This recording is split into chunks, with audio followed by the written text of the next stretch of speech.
IVM.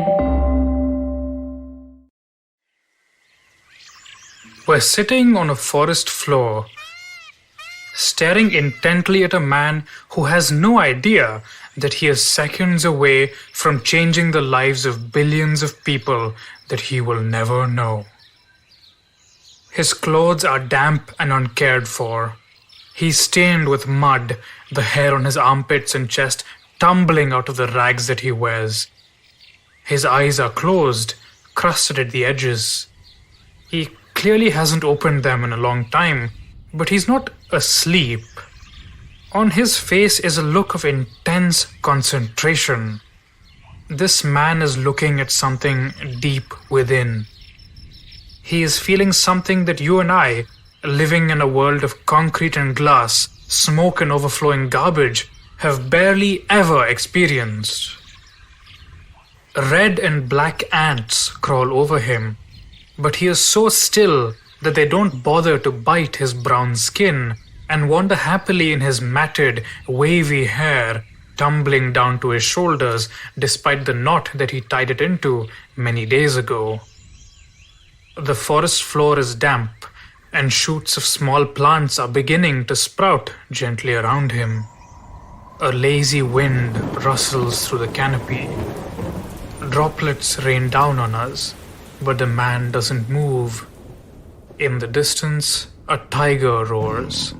A herd of elephants rumbles. Something begins to shift. Something's different about the man. His brow, furrowed with concentration, is easing. His breathing grows deep, slow, almost ecstatic. His eyes, his ears and nose twitch in joy, almost as if he is hearing, smelling, feeling for the first time. He smiles, and it is like a rush of fire. Perhaps he hears a great roar of sound, the torrents of oceans and rivers and rains, the gradual crush of glaciers. Perhaps he sees in his mind's eye the endless cycles of this earth, the churning of matter, forming and reforming into chittering insects, fluttering birds, clambering animals, walking, breathing, thinking humans. Perhaps he feels the warmth of the sun and moon, the gradual movement of stars and planets, the blooming and dying of the earth as seasons and lives blossom and wither. Maybe he senses the towering heights of clouds and mountains, the depths of oceans and abysses. Perhaps he feels the bones of thousands of generations of creatures buried deep in the planet. Perhaps he feels the horror of extinction, of death, of suffering, and the healing light of kindness, love, compassion, and happiness. Tears begin to drip from the corners of his eyes as the weight of mountains lifts from his shoulders. The man once known as Siddhartha Gautama opens his shining, almond-shaped eyes.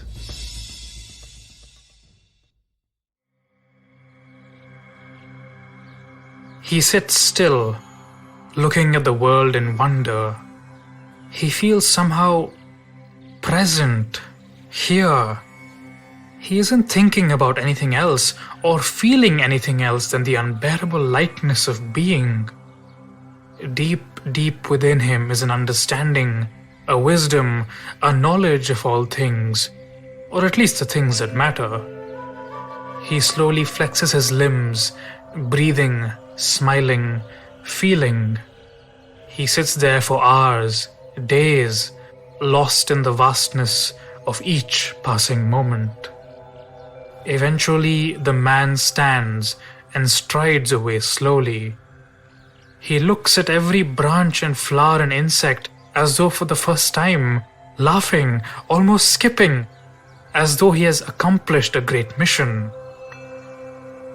Siddhartha Gautama was a small thing, but he will become something greater, a teacher, a revolutionary, a god. In his wake, kingdoms will crumble, empires will rise, and the history of India and the world, of peoples that he could never have known or imagined, will be changed forever. As he walks away, We are left alone in the stillness of the forest. Let's sit, my friend, and rest a while. Gautama has been on his own exhausting journey of many years, and so have we. Things will change forever, but there is time yet. For now, we can sit and hear the singing of birds, the rustling of leaves, the growing of plants, the endless decay and rebirth, suffering and joy of the world. My name is Anirudh Kanisetti. Welcome back to Echoes of India, a history podcast.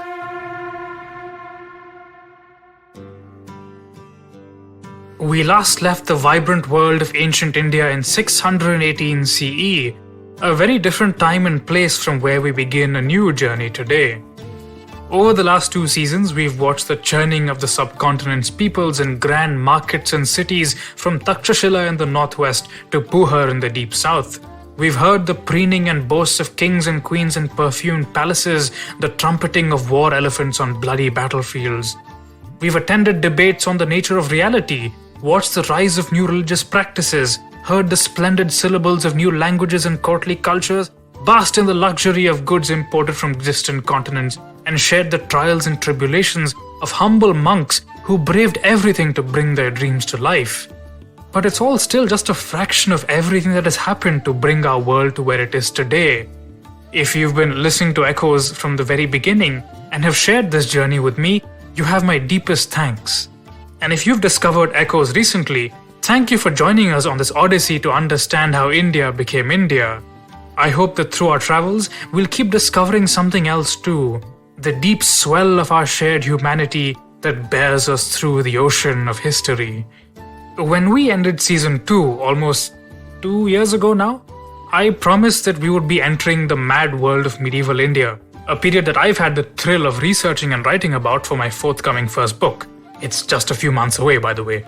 But like all journeys, this journey of reading and writing about kings and merchants and monks and architects taught me something about myself and my place in the world.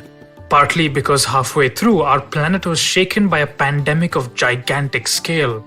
Sitting in a comfortable home in India, as a lot of us probably did for much of the last year, I thought a lot about how and why our states and societies have reacted to COVID-19 the way they did. Like many of us, I learned with horror about the stories of migrant workers and small business people who, it seemed, were crushed by the immense cogs of a society that cared very little about them. Royals and monks, politicians and gurus, actors and sportsmen, we see them on Twitter and the news, we hear from them and people like them so often in history podcasts. It's easy to forget that history isn't just about them. It's about the little people, the billions and trillions of tiny decisions that they make add up into the ebbs and flows of time, make things move, and make ideas real. History is about the farmer who decided that he'd rather stay and till the land and pay the king's tax rather than be a bandit.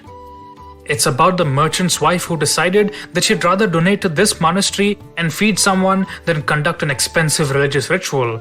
It's about the chief's son who decided to leave his home and learn something about the world and teach people, the artisan who invented a new tool, the tailor who decided that cutting cloth in a new way would appeal to her clients more, the mother who held her sleeping baby in her arms and promised her that she will make a world that is kinder than the one she grew up in.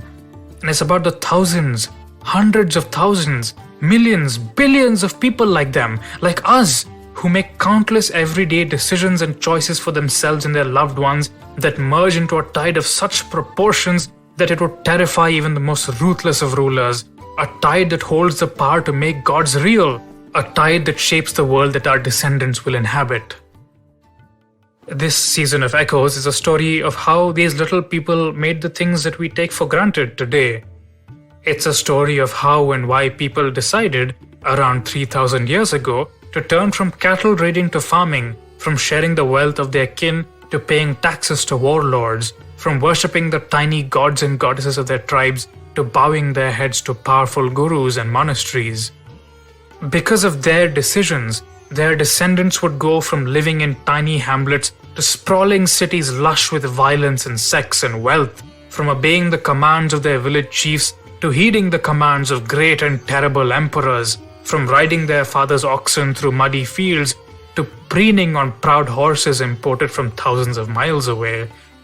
These are all things that we take for granted about ancient India, but it didn't spring up out of nowhere. This world, with all its seemingly unchanging religious, political, and social structures, was made by these tiny decisions of millions. So we'll start our journey again today with no assumptions, a blank slate, and try to get rid of the ideas that we have of India to look at this period with fresh and critical minds. As we see how these structures came to be, we'll learn about how layered and yet how fragile human societies are, and what kind of assumptions and bargains and compromises make them tick. I hope that watching the emergence of kings and monks and religions and trade in the Gangetic Plains in the first millennium before the Common Era will show you how absolutely revolutionary and important these centuries are, not just in the history of India, but also in the history of humanity at large. We'll meet some of the most recognizable people of this time: Buddha, Bimbisara, Mahavira, Ashoka, Alexander, Ajatashatru, Ambapali, Gargi, and many others. But we'll also see the societies that they lived in, struggled, shaped, and died in. Societies that we saw evolve in crazy, creative, and diverse ways through interacting with the rest of the world in seasons 1 and 2. The build-up through this season will be gradual, but what it will lead to will, I hope, be something extraordinary. And then, when we finally travel to medieval India in season 4, I promise that it will blow your minds to see what magnificent and terrible structures they gradually became. All this is heavy stuff, I know. But I come to you older and maybe a little wiser than I was 2 years ago. I can't wait to tell you all that I've learned, enriched by the help of so many friends and volunteers and scholars. So let's return to ancient India, a world that is totally different from ours, but also a world that is in many ways the same. Our story begins in northwest India, one of the world's great geopolitical crossroads in the early 3rd millennium BCE. This is an important time, not just in the history of India, but in the history of the world. You see, one of the oldest and largest urban civilizations of the Bronze Age, the Harappan culture or Indus Valley civilization, was beginning to fade. At its peak, around 2600 BCE, the Indus Valley civilization was home to nearly 5 million people. That might not seem like a lot to us today, given that India alone has a population of over 1.3 billion. But those 5 million people back in the 3rd millennium were more than most other Bronze Age urban civilizations combined, including the great pyramid and tomb builders of Egypt, the citadel designers of Crete, and the warlike emperors and builders of temple mountains of Sumer. It was nearly 1/5 of the entire human population at the time, which is why it's such a shame that we know so little about who the Indus people were and how they saw the world. But we have some hints from its contemporaries, and what we do know really boggles my mind. These were the very first cultures to begin to settle down in cities, and within just a few centuries, they all figured out city planning, administration, bureaucracy, advanced logistics, international trade and diplomacy, military innovation, writing, poetry, literature, theology, kinship, and everything that goes with civilization today. The Harappans almost certainly had all of these just like their contemporaries. I say almost, because unlike Mesopotamia and Egypt, the Indus civilization had no massive palaces or monuments to kings and gods. In fact, the only depictions of what might be Harappan royalty or divinity are tiny clay statues or soapstone seals, barely as large as your thumb. Not very impressive compared to a Sumerian ziggurat or an Egyptian palace with colossal statues quarried and carved at great expense. In Mesopotamia and Egypt, kings might be buried in lavishly decorated tombs with gold, slaves, imported goods, sophisticated crafts, and clothes, which most of their subjects could never dream of affording in their lifetimes. But in Indus cities, the richest dead people we know of were buried with a grand total of 70 clay pots. 70 clay pots is really not a lot as far as ancient fortunes go. And this apparently egalitarian, well-planned and not very religious phase of Harappan society emerged after some older Harappan cities had been burned to ashes and then built over. So what on earth happened here? What does it tell us about civilization and humanity? Does it mean that inequality and blind worship of power aren't inevitable even in very popular societies with complex economies? Does it mean that revolutions can sometimes succeed? We can't be sure, but the possibilities are extremely exciting. By about 1900 BCE, the great well-planned cities of the Harappans were no longer sustainable as they, like us, began to feel the consequences of environmental degradation, disease, and climate change. Their people began to migrate away in search of more sustainable ways of living and feeding their families, the same reason why people often come to cities today. But the Harappans weren't the only peoples in South Asia at the time. Further away to the east, in the upper Ganga Valley, other natives of the subcontinent were also going about their lives, mostly in tiny little hamlets of round huts made of wooden frames filled with mud. We know that these people hunted, kept cattle, did a little bit of farming, and knew how to make beautiful little copper objects, but not really a lot more than that. Other people were also beginning to migrate into the northwest part of the subcontinent at the time. We know from genetic and linguistic evidence that they were related to similar peoples who were entering Europe and Iran. It seems that they came from Central Asia, intermingling with the natives of the subcontinent as they moved. These are the facts as best known to experts who have spent their entire lives studying the field, though new discoveries might change things. From the interminglings of all these peoples, carrying ideas hundreds, perhaps thousands of years old, made by generation upon generation of ancestors, came the seeds of what we think of as Indian civilization today. Our ancestors must have been a rather weird bunch to look at, some of them wearing bone jewelry, some of them wearing beads, others were wearing copper and gold, some of them had painted and clean-shaven faces, others had full beards, some of them wore furs, some of them wore loincloths, some of them worshipped the forces of nature, some of them spun strange tales about gods while high on soma juice. Eventually, this mixed-up jumble of human cultures began the processes that would one day culminate in our subcontinent-spanning nation-state of 1.3 billion engineering and MBA aspirants.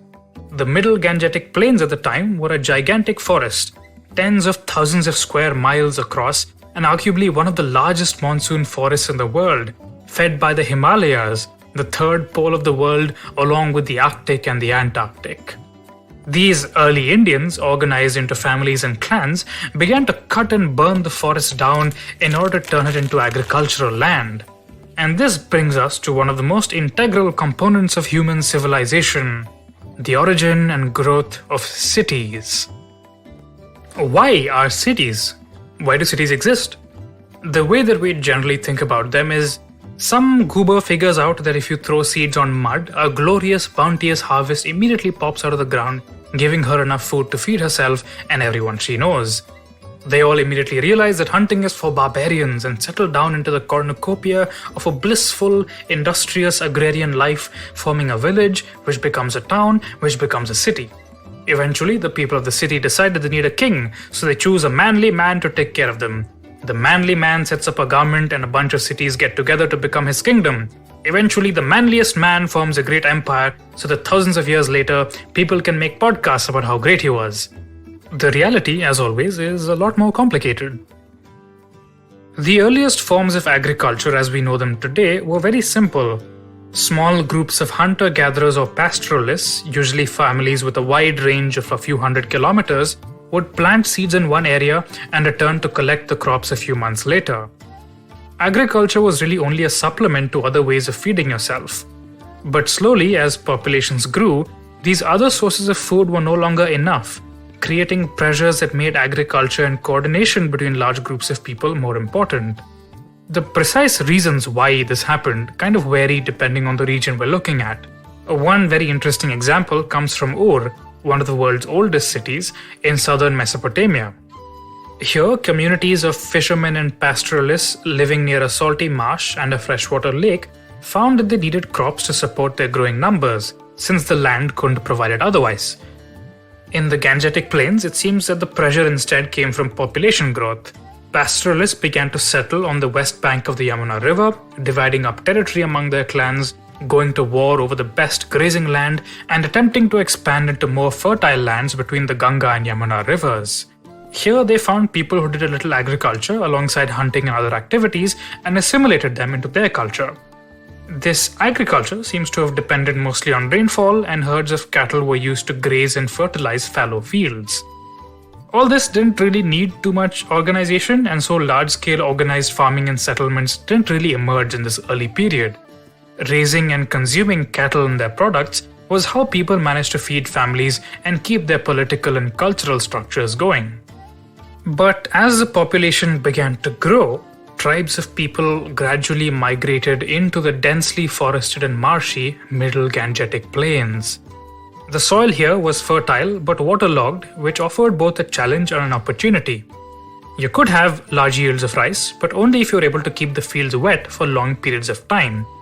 And so people needed to work together in large numbers to drain the land and make canals and tanks to control the flow of water. But the people doing the farming didn't always own their lands. Through a complex social and political system, which we'll discuss through this season, much of the land, and thus the crops that came from the land, belonged to wealthy landowners and warlike aristocrats. These rich people traded crops for iron, salt, and other goods, gradually growing wealthier and wealthier. Towns began to emerge, acting as centers for exchange between areas further and further away. Slowly, commerce emerged, as did merchants and investors and entire groups of people who no longer had to make their own food. They could just exchange other goods or services that they produced to feed themselves. These earliest towns and cities were about the size of modern neighborhoods, so not really very large. But they're definitely far less pleasant places to live in than the places that we occupy today. They usually grew organically as people began to move to centers of exchange, cramping together into small houses for safety.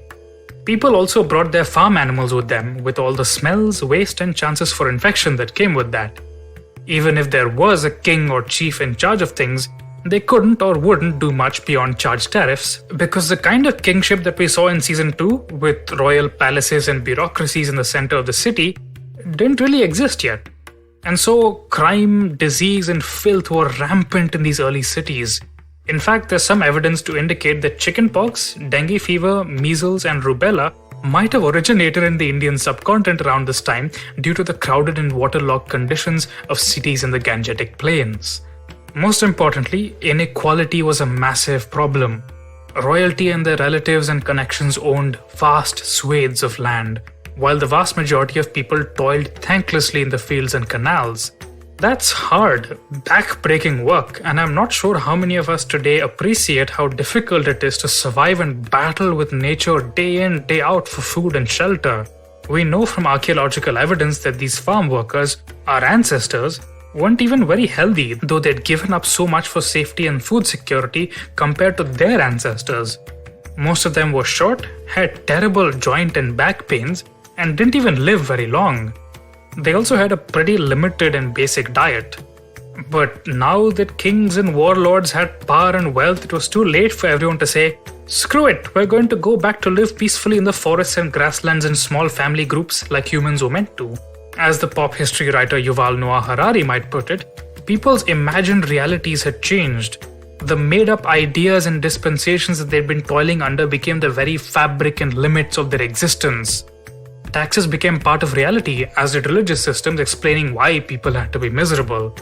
War became more and more commonplace as the powerful and wealthy sought to become more powerful and wealthy. An ever-changing but unequal hierarchy of occupations and social positions emerged. Tiny chiefdoms became tribal federations, became petty kingdoms. Networks emerged binding together hundreds, thousands of villages. States and bureaucracies began to evolve. The resourceless ones at the bottom could do less and less, even as the connected ones at the top could do more and more. Those who rebelled could and would be crushed by those who were paid by the powerful. Gradually, even the memory of easier times and other ways of living lives were forgotten.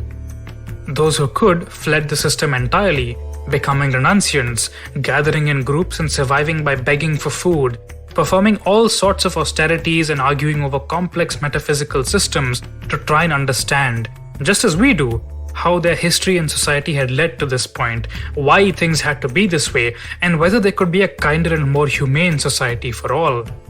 One of these renunciants was the son of an important chief of a clan called the Shakyas.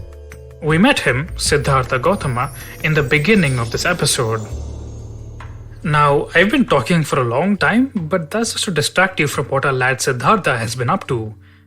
Calmly walking through the forest for days and weeks, Siddhartha has almost reached the town of Isipatana, not far from the confluence of the Ganga and Yamuna rivers.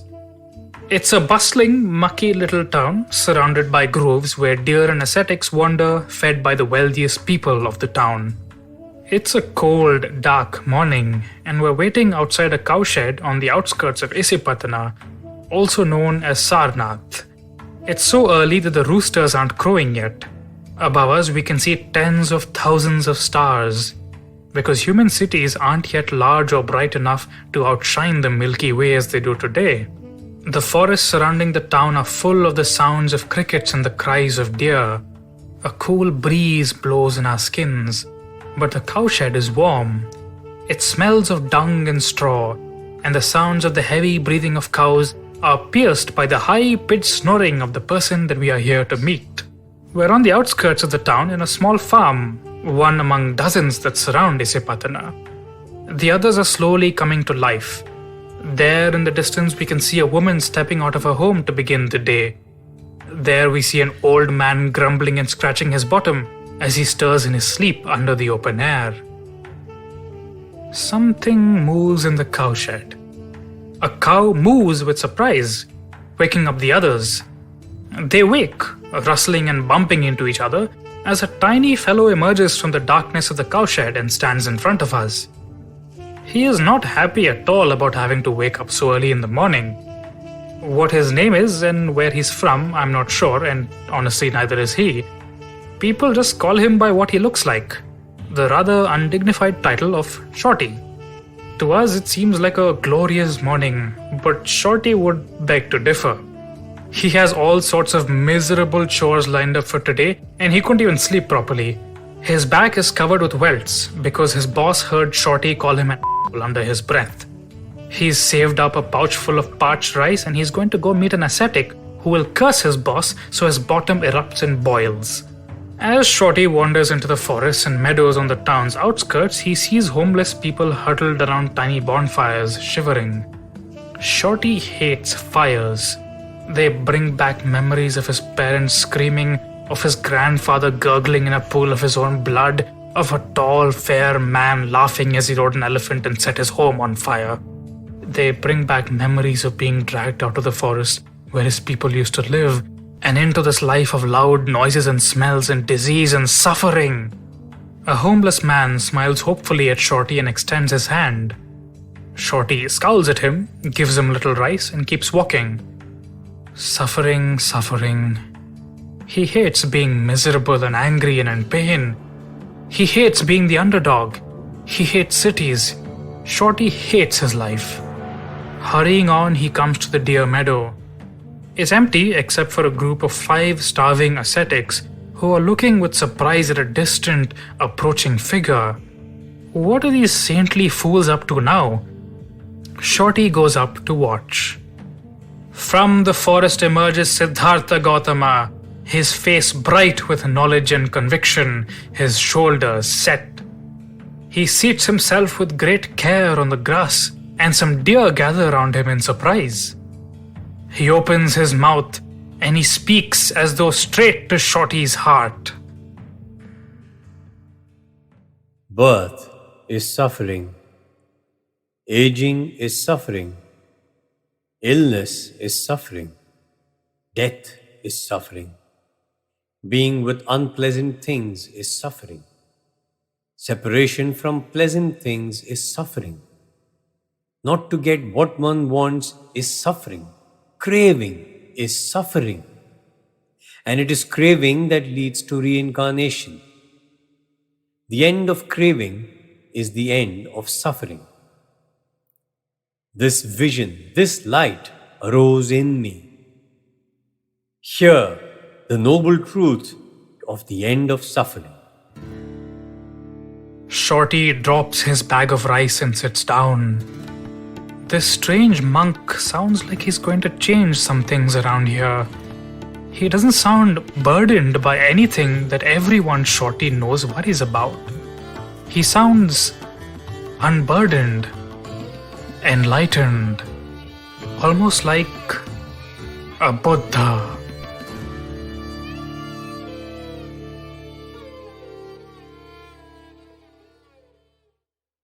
I hope you enjoyed that show. Let me tell you a little bit about what happened on the IVM Podcast Network this week. On Cyrus Says, Cyrus was joined by Irfan Pabani, who is an old friend of his. They talk about the rich flavors of Indian food and Parsi food specifically. He was also joined by author and historian William Dalrymple. They discuss literature, history, and the culture of the Indian subcontinent. And let me give you a few quick things to check out. Chuck, aka Deepak Gopal Krishnan of Simplified and the Origin of Things fame, has Rohan Joshi, formerly of AIB, on his show. Also on this round is on me. Gautam Purohit of Thakur's Bhojnalaya was on. On the note, Maruk Inayat talks about the cabinet reshuffle. And do check out Global Victoria Tech Talks. We talk about the booming gaming and edutech industries in Australia. Do follow us on Facebook, Twitter, LinkedIn, and Instagram to keep up what's going on the network. And I'd like to finally thank our sponsors on the network this week, Cred, Ciet, and Global Victoria. Thank you so much for making this possible. We live in an age of disruption, of immense change in every aspect of work, life, and business. But is the old way of doing things truly dead? And are we ever going to stop saying the new normal? Join me, Varun Dugirala, on Advertising is Dead every Tuesday as I talk to entrepreneurs, leaders, creators, and change makers from across business, media, marketing, and beyond to dig a little deeper into how we got here, what we're doing now, and where we're headed. You can catch all the episodes of Advertising is Dead on the IVM Podcast website, app, or wherever you get your podcast from.